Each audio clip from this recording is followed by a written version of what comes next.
Pueden tomar asiento, por favor, hermanos. Les invitamos a que abran sus Biblias en el Evangelio de Mateo, capítulo 25. Saludamos a las personas que nos visitan a través de las redes sociales. Mi nombre es Gustavo Aguilar, el pastor de la Iglesia Casa del Pan. Por la misericordia del Señor, les invitamos a darle like, suscribirse y compartir los mensajes de la Iglesia para expandir la Gran Comisión de manera virtual, llegar a más personas también. Muy bien, Mateo capítulo 25. El tema del mensaje que tenemos el día de hoy le titulamos El discípulo efectivo, y es la segunda parte de un mensaje que comunicamos hace 8 días.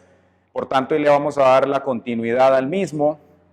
Mateo capítulo 25, y vamos a leer desde el versículo 14 hasta el versículo 30 para después comenzar a desarrollar lo que el Señor tiene para nosotros en esta mañana. Mateo capítulo 25, arrancamos en el versículo 14. Dice así: porque el reino de los cielos es como un hombre que, al irse de viaje, llamó a sus siervos y les entregó sus bienes. A uno le dio 5,000 monedas de plata, a otro 2,000 y a otro 1,000, a cada uno conforme a su capacidad. Y luego se marchó.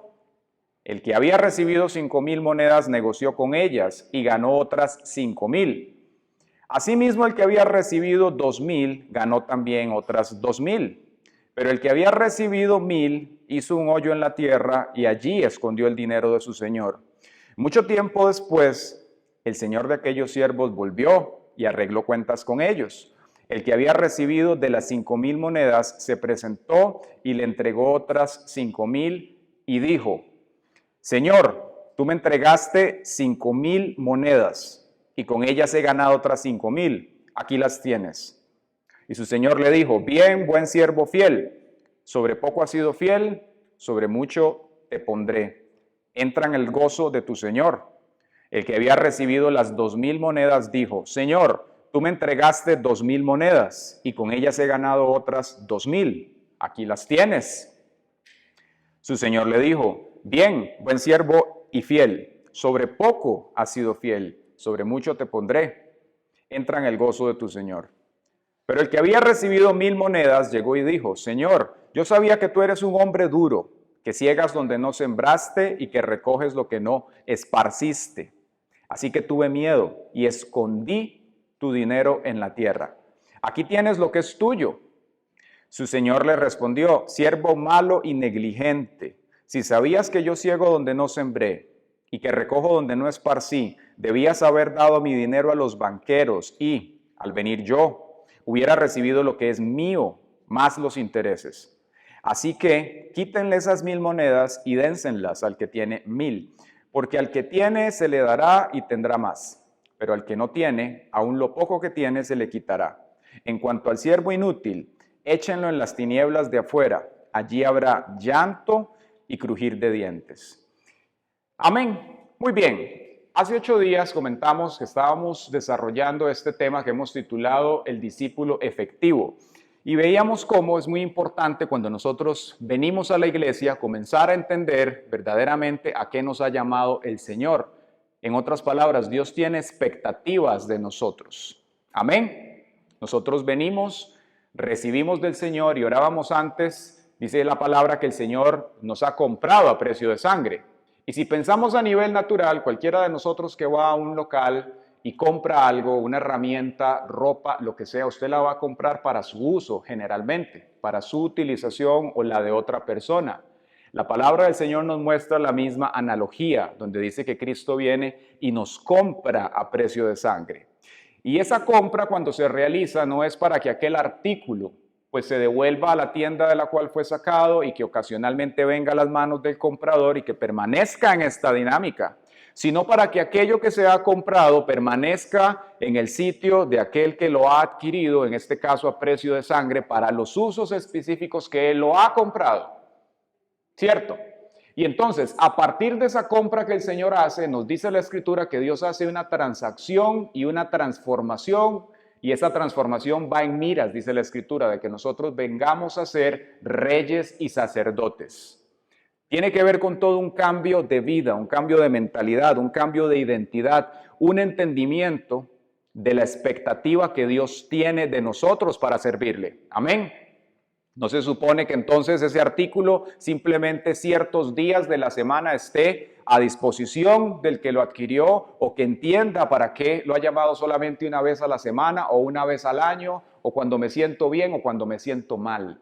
Ese artículo, repita conmigo, de manera permanente tiene que estar atento a lo que el Señor quiere. El profeta Elías en algún momento dijo, vive el Señor en cuya presencia estoy, es decir, su punto de residencia y de permanencia. Él constantemente, como decía el profeta Habacuc, sobre mi guarda estaré para escuchar qué me ha de decir el Señor tocante a mi queja. Es decir, él tenía una posición interna de preparación, de escucha, de atención para saber a qué le había llamado el Señor. ¿Quién dice amén? Eso nos hace entender a nosotros cosas que el maestro dijo en algún momento en el evangelio, como por ejemplo que el que no recoge con él desparrama.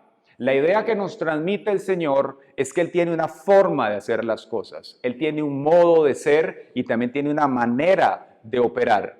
Y cuando nosotros estamos cerca de Él y estamos viendo lo que el Señor hace, como cuando usted está en un entrenamiento y usted está viendo al entrenador, usted va a captar la forma, la pericia, la expertise, el know-how del maestro, cómo él hace las cosas, cómo él se invierte, cómo él pone atención, sus habilidades, todo usted lo está extrayendo de él para poder usted reproducir esas actividades en su vida. Asimismo nosotros, para poder ser discípulos efectivos en esta tierra, no desparramar vida, tiempo, recursos, ministerio, ni nada de lo que el Señor nos ha llamado. Es muy importante que usted haga esto. Esté atento al maestro. ¿Sabe usted a quién estaba atento Jesús? Jesús no hacía las cosas a la libre. Jesús, el Hijo de Dios, no andaba en esta tierra en su personalidad, en la carne, dándole gusto a los impulsos de su humanidad. ¿Sabe usted a quién estaba atento Jesús? Al Padre. Dice la palabra, lo que eso oigo, decía Jesús de sí mismo, lo que eso oigo, es decir, del Padre a través del Espíritu, eso digo, lo que veo, eso hago. Imagínese usted esa dinámica operativa de Jesús las 24 horas del día. Nos habla de una persona que constantemente estaba atenta a lo que estaba aconteciendo. Pensemos por un momento en su smartphone. Usted necesita que su teléfono esté disponible las 24 horas. Si usted tiene que enviar un mensaje, tiene que hacer una llamada, usted no puede simplemente agarrarlo y que el proveedor de servicio diga durante los próximos 6 días no está disponible. ¿Cierto? O durante la mañana, desde las 9 de la mañana hasta las 4 p.m. no está disponible, solamente a las 7 de la mañana, ¿qué hora? Y a las 8 de la noche usted puede hacer llamadas, ¿verdad que eso no ocurre? Usted agarra su teléfono y está listo. De la misma manera el Señor necesita que nosotros estemos totalmente conectados con el proveedor del servicio espiritual, que es el Espíritu de Dios. ¿Quién está aquí? Y usted puede decir, pastor, qué difícil eso. Para la carne es totalmente imposible.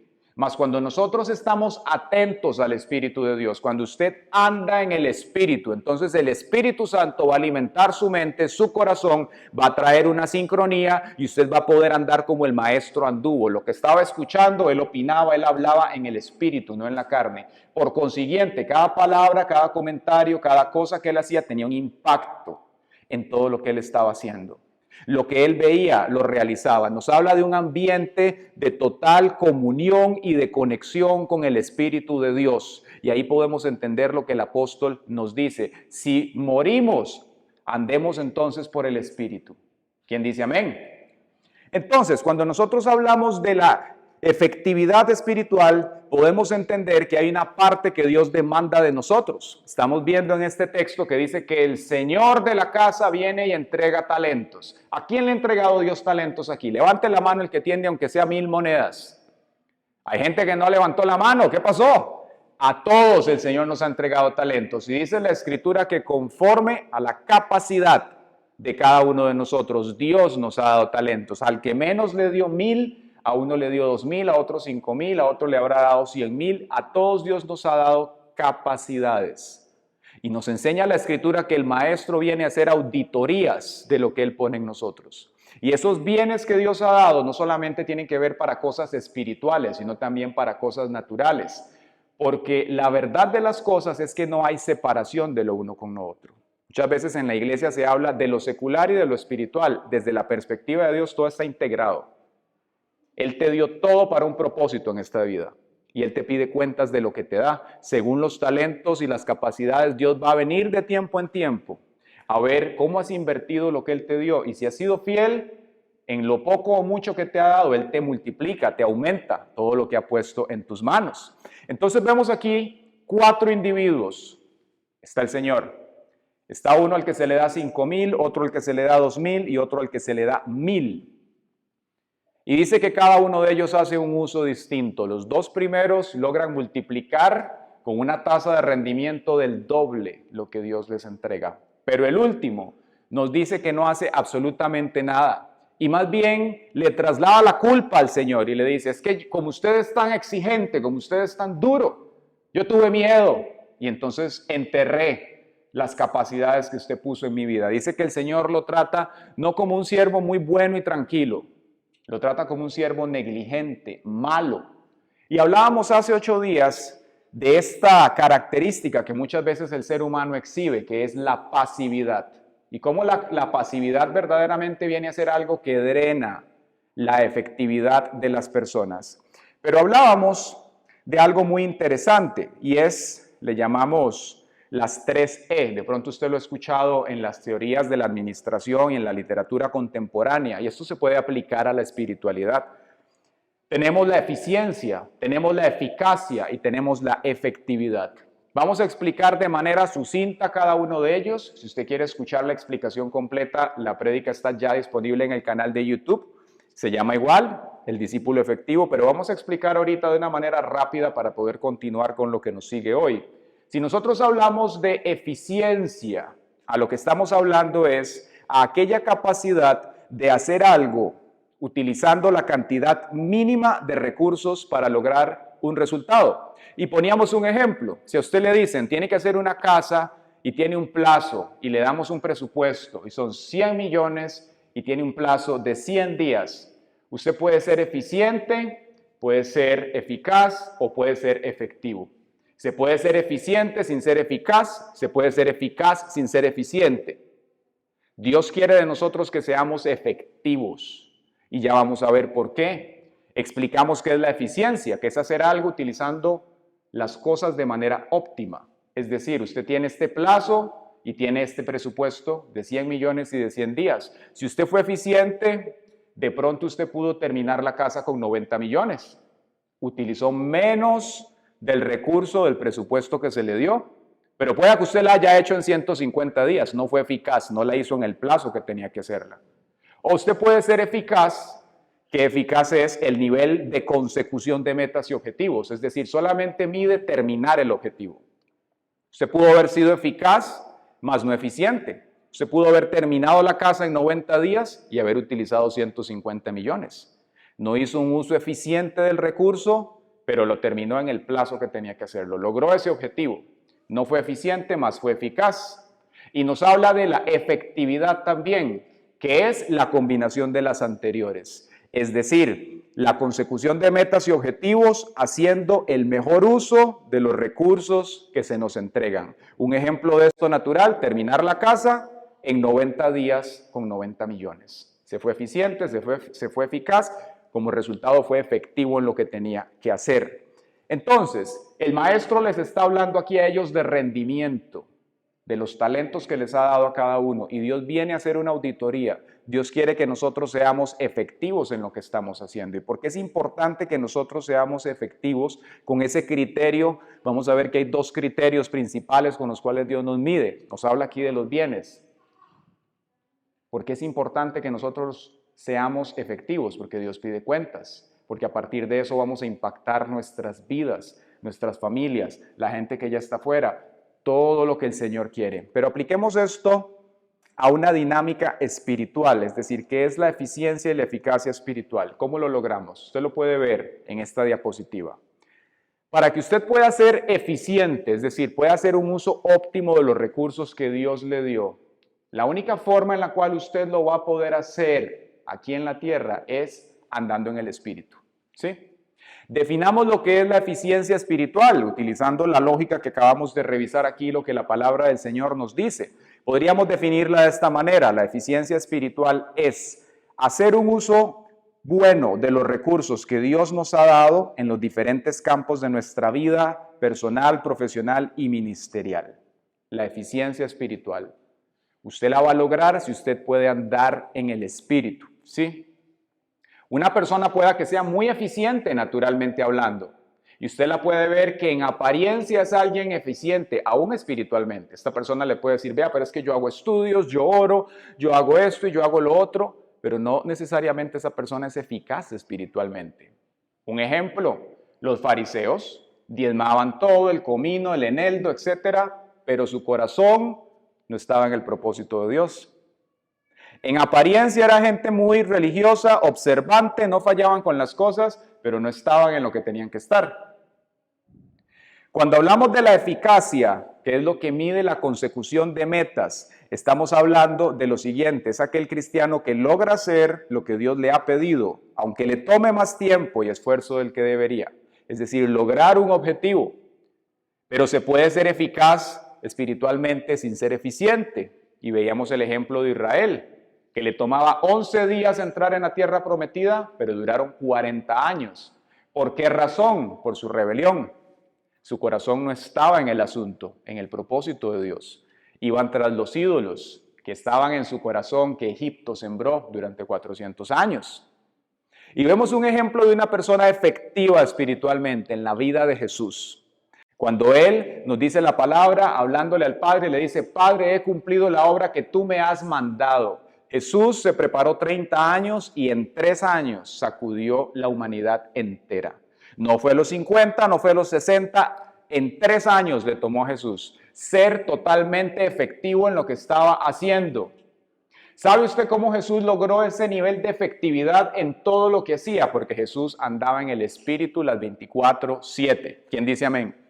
Cuando Jesús estaba en una conversación con una persona, Él le veía los ojos, estaba atento a lo que el Espíritu de Dios estaba trayendo y hablaba verdad a la vida de esa persona. Cuando estaba en el pozo con aquella mujer y ella vino y comenzó a hablarle y a distraerlo, Jesús le dijo, 5 maridos has tenido. Le habló con amor y le confrontó en su pecado y le dijo, pero yo soy el Mesías y vengo a transformar tu vida. Y lo que fueron años, décadas de esa mujer de trastabillar, de pasar de un hombre a otro, de desaciertos, Dios le transformó en menos de un día. ¿Quién le da la gloria al Señor? ¿Cuántos hemos estado en un culto donde se ha predicado la palabra con poder y autoridad y usted ha sido cambiado? ¿Cuántos hemos estado en un momento hablando con una persona y nos da un consejo que tal vez no nos gusta, pero eso produjo un cambio en usted porque es verdad del Señor, viene del Espíritu? ¿Cuántas veces nosotros tal vez hemos desperdiciado tiempo y recursos porque no hemos hecho las cosas asistidos por el Espíritu Santo? Al modo y a la manera del Señor hemos desperdiciado recursos, pero Dios está cambiando eso. Dios está cambiando eso. Ese es el plan de Dios para la iglesia Casa del Pan. Amén, pero para la iglesia de Jesucristo. Y eso va a pasar cuando nosotros como hijos de Dios estamos atentos a lo que el Señor quiere en todo momento. Cuando tú te levantas y antes de ponerte las botas, entiendes, bueno, los que usan botas o los que usan, ¿verdad? No sé, sandalias, crocs, dirán alguno. Antes de ponerte tu modo operativo, haces una pausa y recuerdas, ¿quién soy yo? Yo soy la persona que está esperando el mundo para aplaudirle. No, yo soy la persona que tiene que tener más éxito en la sociedad. O bien, yo soy un hijo o una hija de Dios comprado a precio de sangre. Y mi vida es para Él y lo demás es secundario, es terciario. Y si tú honras al Señor con esa actitud y con tu corazón, es decir, cumples el primer mandamiento de amarlo por encima de todo, de tu mente, de tu corazón, con todas tus fuerzas, entonces todo lo demás Él también te va a bendecir. Cuando la iglesia del Señor, Dios comienza a sacudirle el trono de su corazón, cuando Dios comienza a mostrarle y hacer una zaranda de lo que hay allí para mostrarte verdaderamente a quién estás buscando, si estás buscando a Dios por tus intereses o por tus problemas o porque verdaderamente lo buscas, cuando Dios comienza a zarandear tu corazón para que te des cuenta qué es lo que hay ahí, estamos hablando, ¿sí? El Señor vino al pueblo de Israel, vino a predicarle a esa nación entera y esa nación no supo discernir el tiempo de Dios. El pueblo de Dios no lo supo discernir. ¿Quiénes son a los que Dios se les revela? La gente que anhela estar con Él. Amén.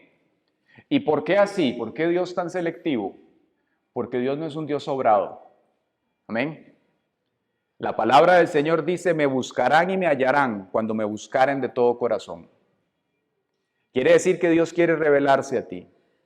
Dios quiere mostrarse. Dios quiere que tú lo conozcas. Pero de la misma manera que una pareja, uno busca al otro y el otro es recíproco y se aman y salen e invierten, porque así son las relaciones, así mismo tiene que ser tu relación con el Señor.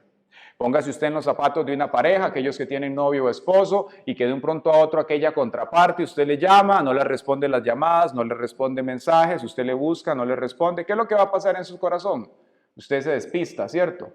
Poco a poco. Si usted está casado, tal vez va a empezar a orar, en el espíritu se va a meter para ver qué es lo que le está pasando a aquella persona que tal vez anda en la carne y usted se da cuenta que el enemigo quiere destruir su matrimonio, entonces usted ora y resiste. Si es así, si son cristianos, se paran en la brecha. La palabra del Señor dice, dos resistirán.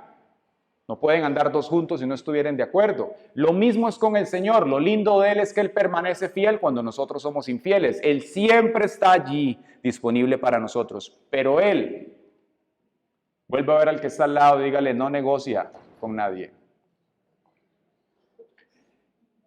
¿Y sabe cuál es el entry point para el Señor? Amarás al Señor con todo tu corazón, con toda tu alma y con todas tus fuerzas. ¿Qué es lo que a usted le quita el sueño en las noches? ¿Qué es lo primero que usted piensa cuando se levanta en la mañana? Probablemente eso sea lo que está en su corazón, en un lugar más arriba, más hacia las capas superiores. Pero cuando tú te levantas y tu corazón bendice el nombre del Señor, y si no lo hace, lo entrenas, como decían antes el grupo de alabanza, háblele a su alma. ¿Sabe que eso es bíblico? David dijo, alma mía, alaba al Señor. Él reconoció que su alma no quería y él le dijo, alma mía, alaba al Señor. No es que yo me quiero ir de fiesta, yo me quiero ir de shopping, yo me quiero ir a hacer ejercicio. Alma mía, alaba al Señor, eso no es pecado. Pero cuando eso se interpone en las cosas que tienes que buscar, se vuelve en sí un ídolo y te puede apartar. Hay personas que para ellos el ídolo es el ocio y la diversión. Necesitan ocio, necesitan diversión y no es malo en esencia y sustancia, pero todo tiene un tiempo. Y cuando tú aprendes a buscar la presencia del Señor y Él te llena de ese gozo, usted se da cuenta que usted puede estar en la mejor fiesta o puede estar en un desierto y usted tiene el gozo del Señor. Está presente en usted, usted alaba al Señor. Puede estar en el lugar más aburrido y el Espíritu de Dios lo está entreteniendo. Usted está activo, usted está con el Señor, metido con Él. ¿Quién dice amén? Entonces necesitas entender a qué te ha llamado el Señor. Pero estamos hablando de efectividad espiritual. Tenemos aquí un siervo que fue pasivo, que enterró lo que el Señor le había dado. Y Dios le llama siervo negligente. Qué interesante. Siervo negligente. Y hablábamos hace 8 días, los que quieren revisar más de esto pueden verlo en la prédica, sobre lo que es la pasividad. Y cómo la pasividad tiene la capacidad de venir a una persona y esto va deformando el carácter de Dios en ella y le hace vulnerable a influencias externas espirituales, siendo una de esas influencias principalmente que le gusta ese tipo de debilidad en el carácter, el espíritu jezabélico. Ahora usted se dirá, salud, ¿qué fue eso? ¿Qué es el espíritu jezabélico? ¿Quién es Jezi? Describamos el perfil operativo de Jezi para poder entender. Lo primero que hay que saber es que cuando se habla de un espíritu inmundo, un demonio, no tiene género. ¿Sí? Y la Biblia muchas veces utiliza nombres de personas para referirse a la operación de un espíritu.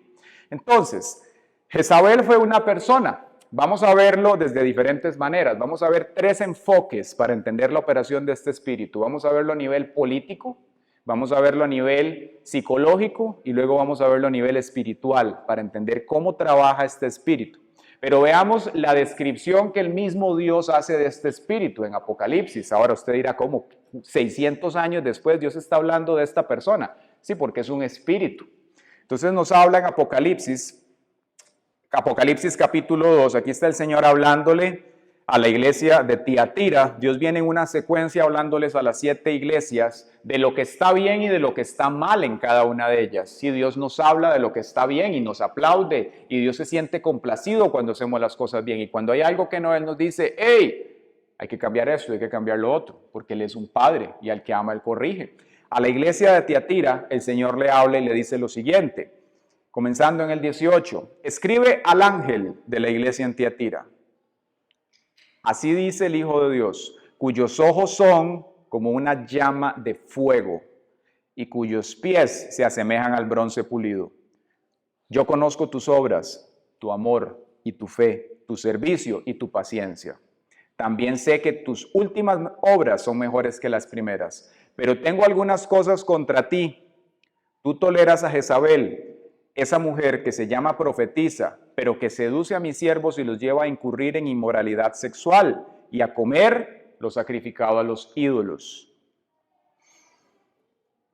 Le he dado tiempo para que se arrepienta, pero no quiere renunciar a su inmoralidad sexual. Por tanto, a ella y a los que con ella adulteran los haré caer en cama. Y si no se arrepienten de sus malas obras, los haré sufrir en gran manera.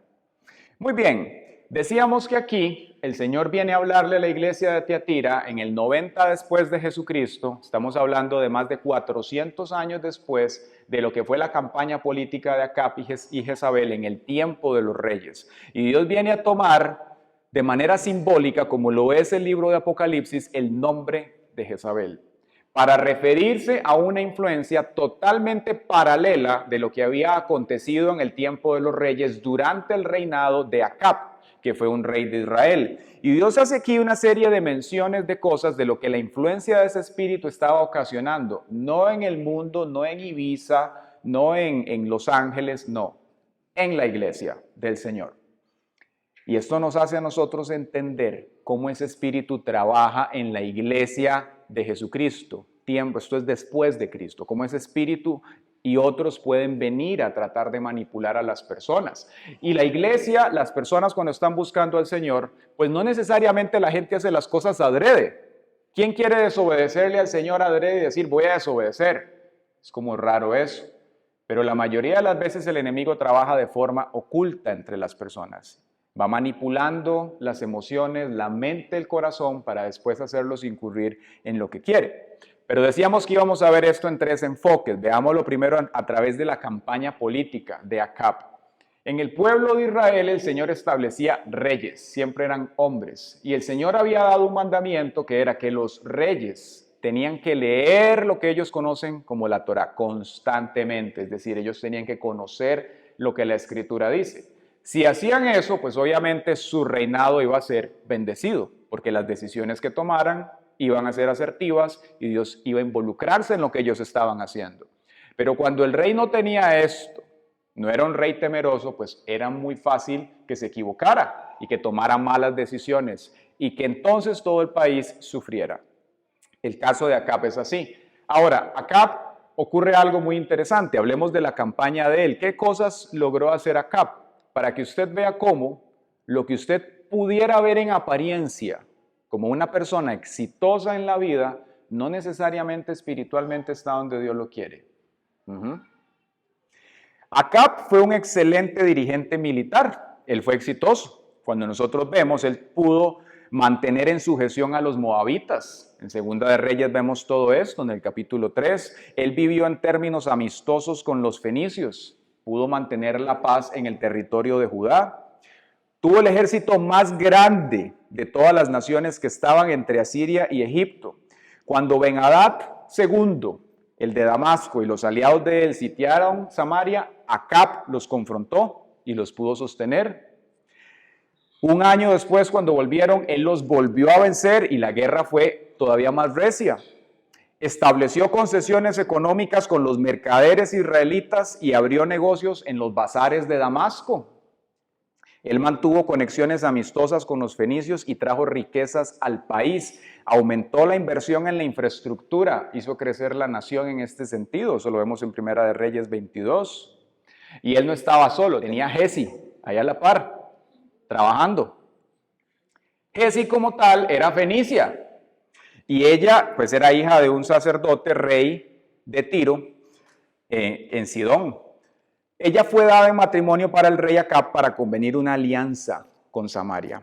Y esta mujer, el objetivo de ella pues era justamente eso, fortalecer las relaciones. Ella instauró árboles que se llamaban árboles de acera para provocar un culto pagano al interior de la nación y que entonces la gente comenzara a adorar los dioses nativos de Samaria como para que se viera algo como inclusivo y que somos muy amigos, ¿verdad? Todos aquí adentro. Instauró la prostitución sagrada también en el templo. Mantuvo de plata de ella 400 falsos profetas de Baal y 450 de acera. Vean ustedes cómo manejaban las arcas del Estado en Israel, ¿verdad? Cualquier parecido con la política de muchas naciones hoy, veamos que no son cosas muy diferentes, ¿cierto? Ahora, si usted evalúa entonces las características de la campaña política del binomio Acab y Jezabel, usted dice, wow, fueron exitosísimos. Pero cuando usted ve a nivel espiritual las características de la persona, la personalidad de Acab y Jezabel, usted se encuentra que los frutos de ellos no tenían nada que ver, no estaban a la altura con lo que sus obras eran. Y ahí es donde nosotros como hijos de Dios tenemos que prestar atención.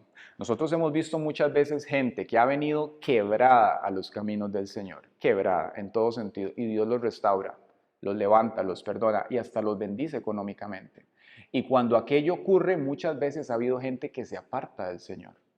¿Por qué? Porque todavía en su corazón hay un ídolo que es el dinero. Y es muy fácil darse cuenta, si eso mañana no está, su vida se derrumba. Porque lo que los sostiene, el driver, lo que los impulsa es el éxito, el dinero, no es el Señor. Cuando el Señor es el que sostiene tu corazón, usted puede ver esa expresión en las palabras del profeta Habacuc, que dijo, aunque la higuera no florezca ni haya vaca en el corral, con todo yo alabaré al Señor y mi Dios. Es muy sencillo para usted darse cuenta. Si te es quitado lo que te sostiene, ¿cuál es tu fundamento? Si se altera toda la estructura, puedes darte cuenta que tu casa no está construida sobre la roca, sino que está sobre algo más, que es temporal por definición, ¿sí? Y que Dios puede quitarlo, ponerlo, para ver cómo respondes. No porque Él necesite saberlo, sino para que usted se dé cuenta, ¿sí? Acab y Jezabel eran una bomba de tiempo. Y entonces, ¿cuál es la opinión de Acab, un rey exitoso en apariencia? En Primera de Reyes 16:30 y 21:25 nos da la opinión de Dios de él. Dice, y Acab, hijo de Omri, hizo lo malo ante los ojos del Señor. Ojo, más que todos los reyes que reinaron antes de él. ¡Wow! O sea, lo que en apariencia fue un éxito delante de los hombres, delante de Dios había sido el peor de todos. Quiere decir que una persona en términos humanos puede tener la cuenta llena de ceros, usted puede verle sonriendo y un montón de cosas, pero delante del Señor puede haber una opinión distinta. Y nos dice el otro versículo, dice, en realidad ningún otro rey fue como Acab, que incitado por Jezabel, su mujer, se entregó a hacer lo malo a los ojos del Señor. Ahora, no podemos echarle las culpas a Jezabel, porque cada uno de nosotros es responsable delante del Señor, pero sí podemos ver, la palabra del Señor nos habla de no ser piedra de tropiezo, podemos ver la influencia de Jezabel sobre la vida de Acab, que dice la Escritura que incitado por su mujer fue rebelde a lo que el Señor le había mandado. El fin de esta mujer es terrible en la Escritura, y el de Acab también. Ambos mueren con fines muy terribles. Pero entonces, ¿cómo era esa influencia espiritual y la persona de ellos, cómo fue siendo deformada por el pecado para tener este nivel de invasividad y que entonces se hiciera al interno de la nación de Israel lo que no tenía que acontecer? ¿Qué fue lo que ocasionó esto? Bueno, pensemos en el caso de Acab. Lo primero que podemos ver que Acab no tenía en su corazón era que él no estaba en las Escrituras.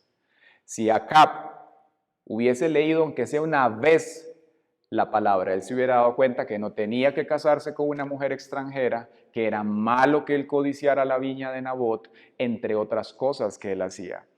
Acab como tal se consideraba seguidor de Dios. Vea qué interesante esto. ¿Y cómo sabemos eso? Porque él consultó varias veces profetas para ver qué tenía que hacer, pero no obedecía. Es decir, él venía, pastor, necesito que oremos por esto. Es que vea, esta persona, pastor, a mí me gusta, pero yo sé que se le mete la carne de vez en cuando, le gusta como esta sustancia, pastor, y usted sabe, pero en el fondo ella dice que ama al Señor. Hermano, wake up, por sus frutos los conocerán. Amén, amén. comentaba el viernes en el discipulado un testimonio de algo que me aconteció hace unos días. Estaba en el aeropuerto de Los Ángeles, venía de otro estado, se había atrasado el vuelo, llegamos a Los Ángeles y eran casi la 1 de la mañana y el vuelo tenía que salir en si acaso 30 minutos. Y entonces, cuando voy llegando yo a donde está la terminal, veo por allá 4 asientos solos y estaba cansado, era tarde, digo yo, ahí me voy a sentar lejos de todo el mundo para descansar. Llego, me siento, pero Dios tiene otros planes. Amén. Y donde me siento, no habían pasado ni 5 minutos y viene una mujer caminando y se sienta a la par de donde yo estaba. Había un montón de sillas vacías y ella viene y se sienta a la par de donde yo estaba. No pasan 5 minutos más y anuncian del counter que el vuelo tiene un atraso de 1 hora. Y yo, qué tirada, ya se atrasó 1 hora donde veníamos y ahora otra hora donde estábamos. Yo quería acostarme y dormirme en el avión, pero no, había que esperar 1 hora más.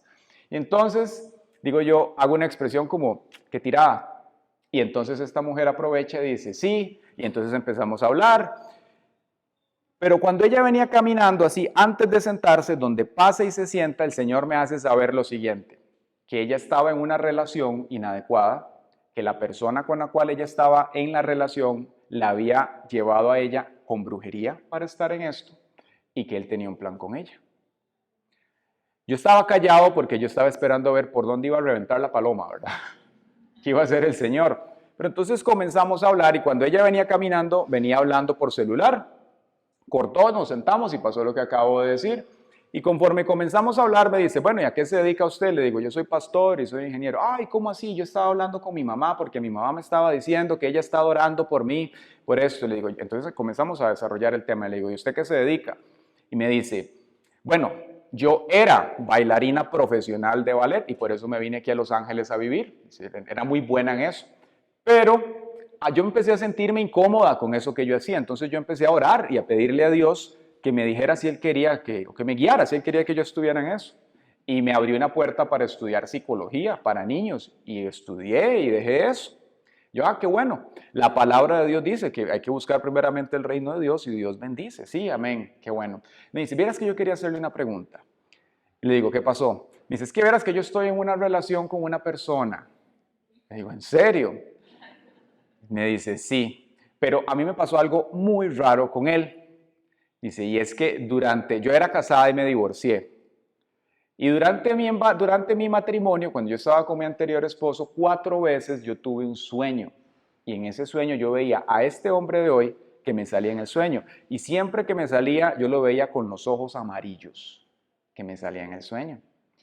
¡Ting! Inmediatamente conecté la brujería. Muchas veces la brujería se muestra con esos colores en los sueños, ¿verdad? Con ojos amarillos. Casualmente ella se divorció y ahora está con él. Y me dice, pero vieras que yo no sé si yo tengo que seguir con este hombre. Le digo, ¿y por qué? Me dice, es que tenemos como problemas y aunque nos gustamos y todo eso, yo como que no me siento bien. Y hace unos días pasó algo que me dejó pensando.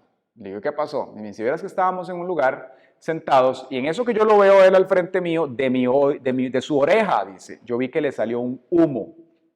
Y yo me asusté y yo le dije, te acaba de salir humo de la oreja. Y entonces él le dijo, sí, es un espíritu que anda conmigo. Y entonces ella como que no entendió porque él le habla de que él ama a Dios, ¿verdad? Y toda esa historia. Y entonces me dice, y lo más interesante es que él es un hombre muy influyente en Los Ángeles y sale en todas estas cosas. Me dice, él tiene un video y me lo mostró y me lo mandó donde eso pasa. Le digo yo, ¿en serio? Y me dice, sí, y me lo muestra. Y se ve tal cual, o sea, ella me muestra el video, se ve el tipo, usted lo ve formal, como decir un reportero. Y así, en la 1.000.000 antes de que él comience a hablar, se ve que viene como un humo y se le mete y el tipo comienza a dar su charla, que millones de personas ven. Entonces yo le digo, bueno, dígame una cosa, la palabra del Señor nos habla de no unirnos en yugo desigual. ¿A usted qué le parecen las obras de este hombre? Bueno, no solo esto, sino otras cosas como que no me dice. Me dice, es más, yo creo que este atraso de este vuelo, Dios lo planeó para que yo escuchara eso que usted me tenía que decir. La gloria es para el Señor. Pero ¿qué es lo que le quiero decir con esto, hermanos? Que nosotros como hijos de Dios tenemos que estar atentos a las cosas que están a nuestro alrededor. Acab fue incitado por su mujer, Jezabel. De la misma manera nosotros podríamos estar siendo incitados por un cónyuge, por un amigo, por una amiga, por un jefe, por cualquier persona, para que no caminemos de la manera que Dios lo quiere. Y eso no quiere decir que usted va a agarrar a la persona, le va a pegar un puntapié y la va a mandar contra la pared, sino que usted en amor, porque no es contra carne ni sangre, usted va a orar por esa persona, va a entender y no va a permitir que su humanidad lo saque. ¿Quién dice amén? Acab permitió que Jezabel lo incitara para que su corazón se inclinara a los ídolos de ella. Y entonces Jezabel podría decirle, no, pero no seas tan fanático vos, ¿cómo vas a ir a la iglesia? ¿Cómo vas a hacer esto? ¿Cómo aquí? ¿Cómo allá? No seas religioso. Y empezó a llevarlo en un diálogo al punto que el hombre se abrió a que en la nación se dieran cosas que no se tenían que dar. Pero entonces Acab consultaba a profetas, pero no hacía lo que el Señor quería. Le puso a 3 de sus hijos nombres que contenían el nombre divino, implícito. Es decir, él buscaba a Dios ahí, como que Dios haga a mi manera lo que Dios tiene que hacer. Sí, pero en el fondo él era rebelde, no hacía lo que el Señor quería. Fue cómplice e ignorante del matrimonio de Nabot para apoderarse de su propiedad. Cuando él quería esa viña, no se le podía dar porque no se puede ceder la tierra en Israel. Y Jezabel le dice, yo me encargo. Deme el anillo nada más. Y él va y le cede el anillo de emitir decretos. Ella va y mata a Nabot. Y el tipo, no sabemos si se informa o no, pero Dios lo confronta a él y a Jezabel, a los dos por el asunto. Fue cómplice en una ignorancia voluntaria. No se dio cuenta qué pasó, tampoco se informó ni buscó la voluntad de Dios en el asunto. Ahora, no tomó el liderazgo que le correspondía en asuntos espirituales, dejaba que su cónyuge hiciera las cosas. ¿A cuánto les ha pasado? Vea, usted puede tener un esposo que ore o una esposa que ore, pero es su responsabilidad orar. Y si su esposo le dice, no ore usted, o si su esposa le dice, no ora usted le va a decir, bueno, yo voy a orar, pero usted le va a corresponder también. Cada uno tiene que tener su tiempo de búsqueda en el Señor y también juntos, ojalá una vez a la semana orar, para que entonces en esa comunión espiritual ambos puedan estar sintonizados con lo que el Señor quiere. ¿Quién dice amén? Amén significa así sea. Amén. Acab no encaraba los problemas y culpaba a los demás de sus tragedias. Vea cuando Elías viene a confrontar a Acab por la desobediencia y el pecado que él tiene. Acab dice algo que uno dice, pero este hombre estaba totalmente desubicado. Vea qué increíble lo que hace el pecado en la vida de las personas. Nos habla Primera de Reyes 18:17 lo siguiente. Cuando Acab vio a Elías, le dijo, ¿eres tú el que turbas a Israel? Y Elías le respondió, yo no he turbado a Israel, sino tú y la casa de tu padre, dejando los mandamientos de Jehová y siguiendo a los Baales. Vea qué impresionante, cómo una persona viene a confundirse de tal manera que viendo aquel que era la representación de Dios, la voz de Dios, le dice, eres tú el que turba a Israel. La sequía de los 3 años en esta nación es por usted. Se le olvidó que ellos habían sido cómplices de un asesinato. ¡Qué increíble! Cómo el pecado va enajenando y va trayendo ese estupor a la vida de la persona, para después justificar su caminar frío, tibio, con cualquier tipo de cosas. No, es que Dios me ama, yo estoy bien así con Dios y Dios conmigo. Dios no puede estar bien contigo si no estás en obediencia. Dios no es Dios a conveniencia que tú lo configuras de acuerdo a lo que tú necesitas. Él es Dios, Él se define a sí mismo. Amén. Entonces, fue manipulable, ya que no conocía a Dios ni su palabra. No lograba discernir el origen de los consejos. Cuando Jezabel le habló y le dijo, vea, yo me encargo del asunto, conociendo el perfil de Jezabel y la espuela que tenía, si hubiera sido un hombre temeroso, hubiera dicho, vea, está bien, cuénteme, dígame qué va a hacer. ¿Cómo vamos a lograr hacer esto cuando por definición esto es incorrecto? Cuénteme qué es lo que usted va a hacer. Pero él era permisivo, dejaba que lo manipulara y no discernía el origen de los consejos. Hermanos y hermanas, usted puede tener gente cristiana a la par suyo, pero es su responsabilidad pesar los consejos de dónde vienen. ¿Quién dice amén? Ahora bien, veamos un poco el perfil de Jezi. Jezi como tal, Jezabel, ¿qué significa su nombre? significa casta, pero es todo lo contrario. Sin cohabitación, es decir, es una persona que no puede vivir con otra. Sin esposo, pero estaba casada. Prácticamente lo tenía, pero no lo tenía anulado completamente. Y recordemos esto, Jezabel no tiene faldas ni pantalones, ni tacones ni botas, se pone lo que necesite. Puede usar a un hombre, hay hombres muy jezabélicos, puede usar mujeres también, puede fluir a través de cualquier persona. Entonces, fue una persona idólatra, ella adoraba a otros dioses, fue déspota, asesina, engañadora, manipuladora, era bruja y era falsa profeta también. Decía, no, es que Dios está conmigo y vamos a hacer las cosas. Presentaba una total distorsión de la verdadera santidad de quién es Dios. Ahora bien, cuando vemos las escrituras en este texto que acabamos de leer de Apocalipsis, capítulo 2, y comparamos en el Israel histórico, en Reyes, una definición que dio Elías de lo que estaba pasando en Israel, esos dos textos que usted ve en pantalla, nos define muy bien las influencias que vemos en el nuevo pacto de ese espíritu y lo que pasó en el antiguo pacto con el Israel histórico. Cuando Elías viene y mata los montones, los 900 y resto de profetas falsos de Jezabel, Elías los mata. Y dice que esta mujer se enoja y le manda un correo y le dice, vea, mañana usted va a quedar pero esguindado de ese poste, le va a pasar lo mismo. Y dice que aquel hombre lleno del Espíritu Santo, ante esa amenaza espiritual, dice que él se llena de miedo. Eso fue lo que le pasó. Y se va a meter a una cueva. Pensemos que hay gente que tiene el Espíritu Santo, que tiene el poder de Dios, que ante cierta influencia espiritual, esto tiene la capacidad de meterle en una cueva, en un aislamiento. ¿Sí? Y entonces la persona entra en una conmiseración de su persona y de su vida y comienza a cortar su comunión con Dios al punto que se refugia allí por un montón de tiempo. Y cuando la persona está allí, Dios no viene a decirle, ay, pobrecito, mi chiquito, mi chiquita, venga, no. Cuando Dios confronta a Elías, le dice, sal de ahí para hablarle, ¿sí? Pero Elías, cuando Dios lo aborda con respecto a este asunto, él dice algo en parte verdad y en parte falso. Veamos lo primero, Primera de Reyes 19:14. Él dice, Señor, es que he sentido un vivo celo por el pueblo de Israel, porque han dejado tu alianza, como ve usted aquí. Han dejado tu alianza, han derribado tus altares, han matado a cuchillo tus profetas. ¿Quién había hecho eso? Jezabel. Todo eso es cierto. Y después dice, solo yo he quedado y me buscan para matarme.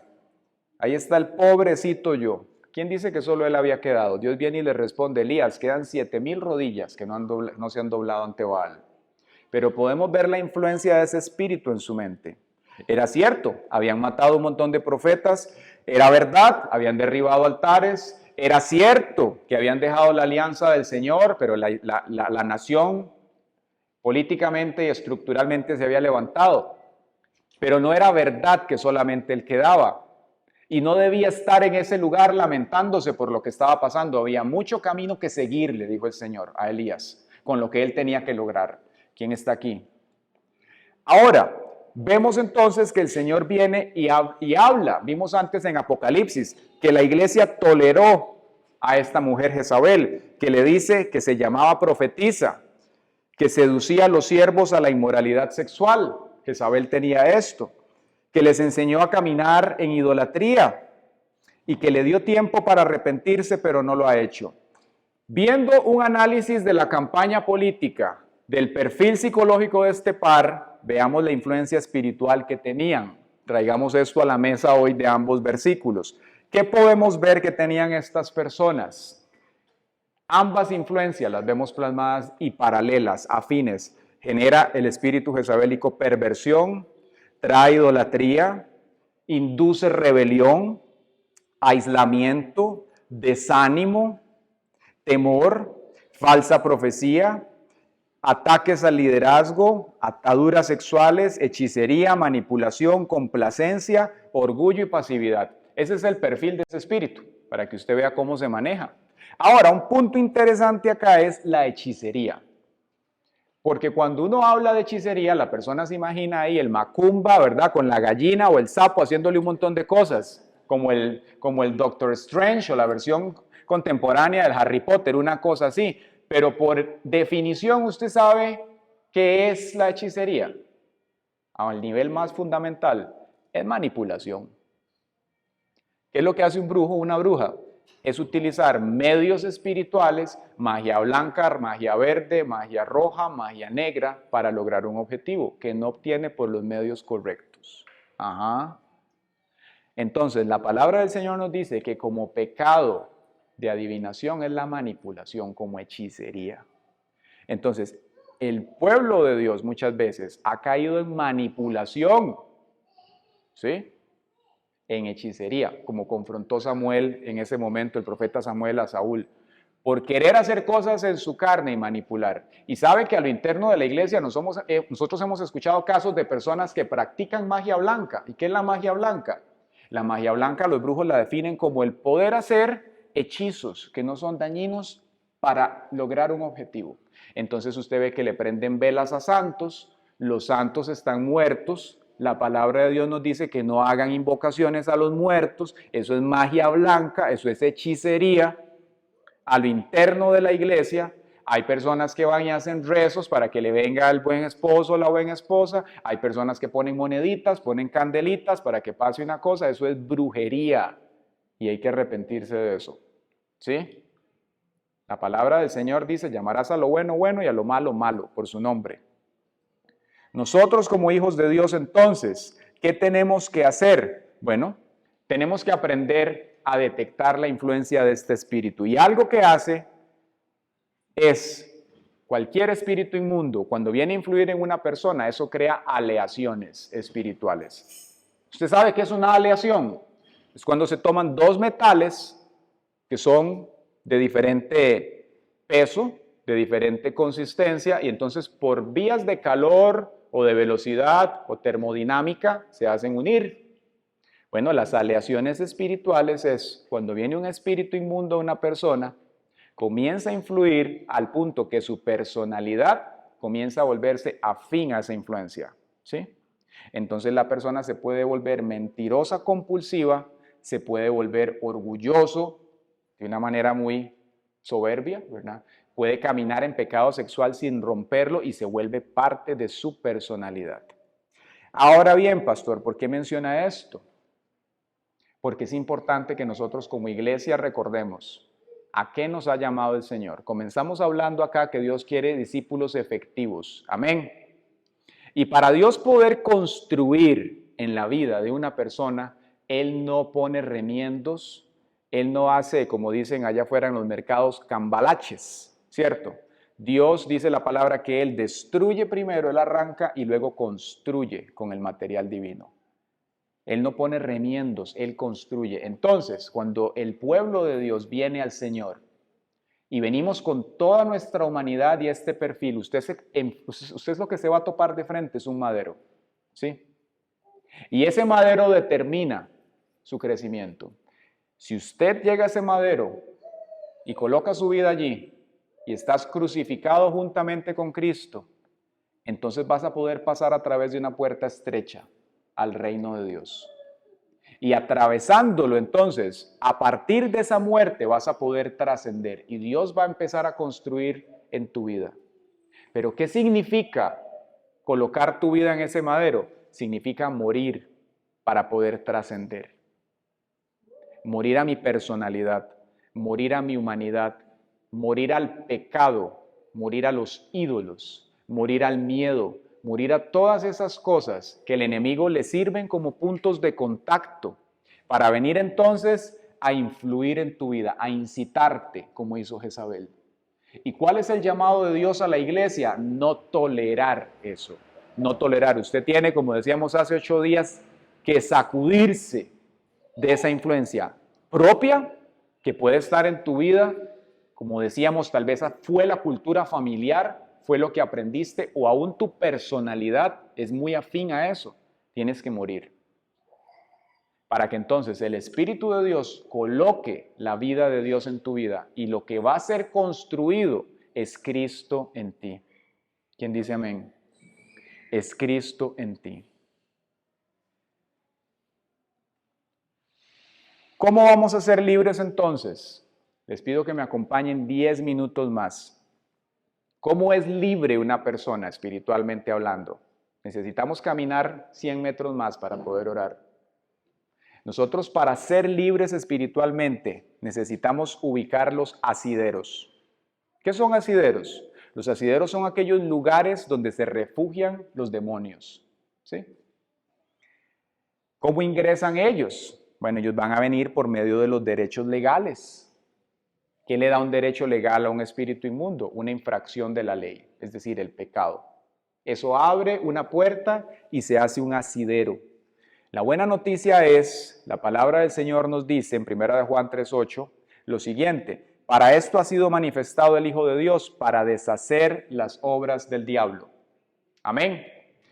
Pero antes de eso, antes de esta parte, en ese mismo versículo nos dice, el que practica el pecado es del diablo, porque el diablo peca desde el principio. Nótese lo que dice acá, el que practica el pecado es del diablo. Como hemos dicho en otras ocasiones, todos pecamos, la palabra del Señor nos dice, porque hay humanidad en nosotros, podemos fallar. Pero la práctica constante del pecado, sabiendo tú lo que es, hace que se creen cadenas y esa persona viene a ser, dice, territorio del diablo. Satanás lo maneja, lo incita y lo lleva a hacer lo que quiere.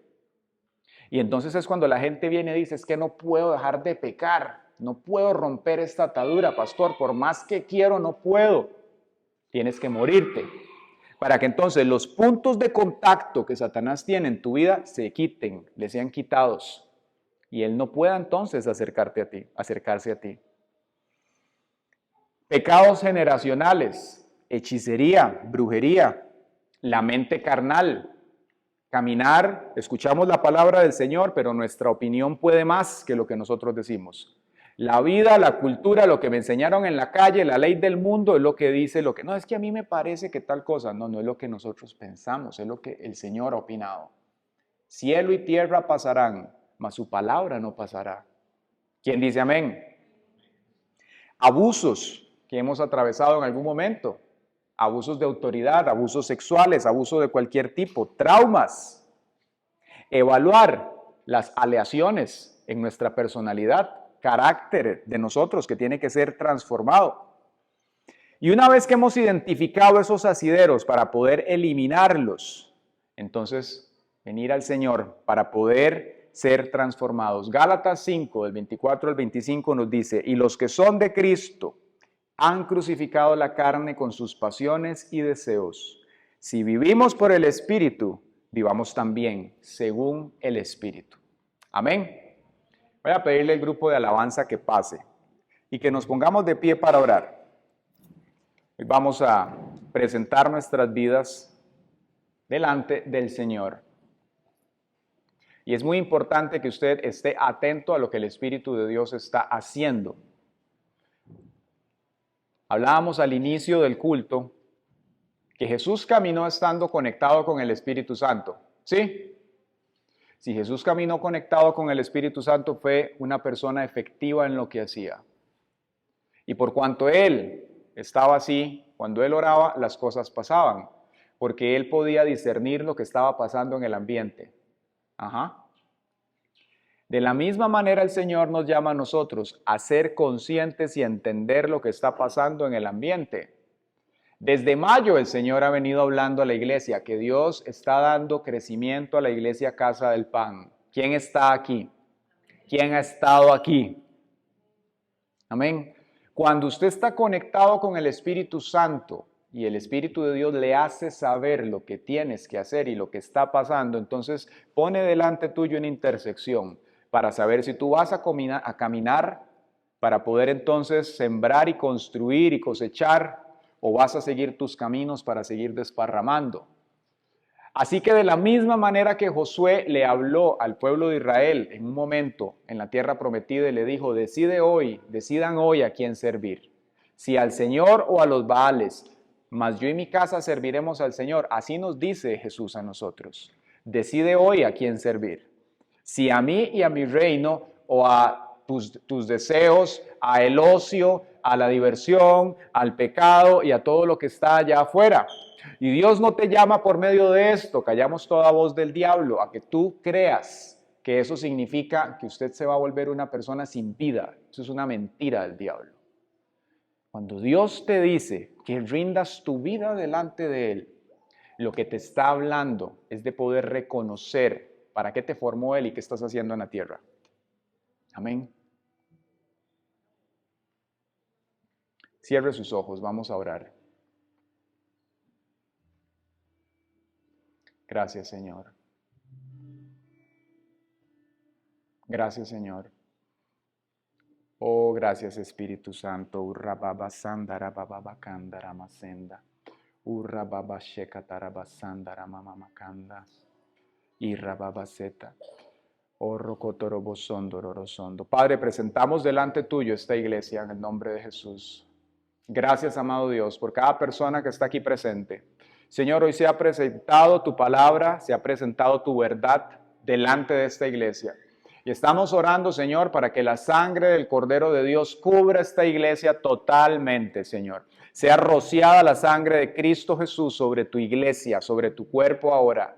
Padre, oramos para que toda operación de las tinieblas, toda operación jezabélica que ha venido, Señor, para trastornar, para confundir, para incitar, para pervertir, para revelar, para trastornar y para sacar del camino a tu pueblo en este momento, Señor, sea quebrantada en el nombre de Jesús. Estamos orando, Señor, y venimos arrancando toda planta que tú no has plantado, Señor, en el corazón y en la mente de la iglesia. Ese desánimo que Satanás coloca en los corazones cuando se supone que tienen que buscar tu rostro, poniendo apatía, poniendo desánimo. Hoy en el nombre de Jesús arrancamos eso. Arrancamos la mentira de la incitación que viene de parte de este espíritu inmundo para hacerle a la persona creer que puede caminar entre dos aguas, que puede caminar en el reino y puede caminar en el mundo, que puede ser o estar con Dios y ser complaciente con las tinieblas. Hoy arrancamos esas mentiras. Padre, en el nombre de Jesús, hoy estamos aquí reprendiendo la pasividad. Estamos, Señor, reprendiendo ese espíritu inmundo que viene para sembrar apatía y pasividad en los corazones, para que no busquen, Señor, tu presencia. En el nombre de Jesús de Nazaret. Padre, hoy levantamos nuestras manos y te decimos, Señor, ven y purifica tu iglesia. Ven y purifícala, Señor, de obras muertas. A aquellos, Señor, que este espíritu los ha llevado en perversión sexual. Personas que caminan en pornografía y no pueden romper esta influencia. En el nombre de Jesús sea rota. Padre, reprendemos la hechicería, la manipulación, magia blanca, magia verde, magia roja, que se ha dado en esta iglesia en el nombre de Jesucristo, sea deshecha ahora mismo.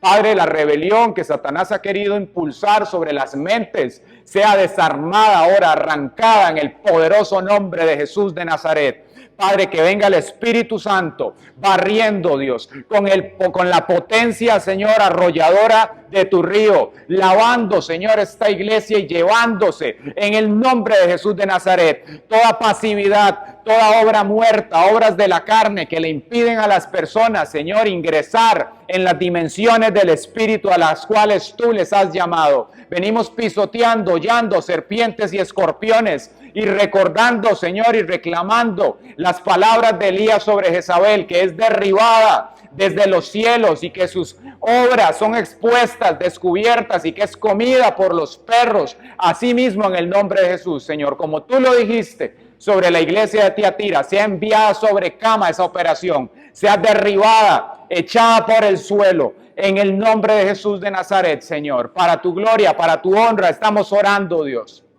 Y te damos gracias, Señor, por esta iglesia. Gracias, Señor, te damos por cada persona que está aquí presente. Padre, porque tú estás derramando en este lugar, Señor. Tú has puesto talentos, estás derramando tu espíritu y tú has puesto talentos y dones, Señor, en este pueblo. Hoy oramos, Señor, para que esa pasividad que el enemigo ha traído y que la gente, Señor, esconde el talento y que huye de tu presencia y que malinterpreta tus intenciones, eso en el nombre de Jesús se acaba. Hoy se acaba en el nombre de Jesús. Y sea, Señor, la voz de tu Espíritu hoy, construyendo, Señor, en las vidas de cada uno, Señor, la verdad de lo que tú has llamado En el nombre de Jesús de Nazaret, Padre. En el nombre de Jesús de Nazaret, Señor. Para tu gloria, para tu honra, Señor. En el nombre de Jesús.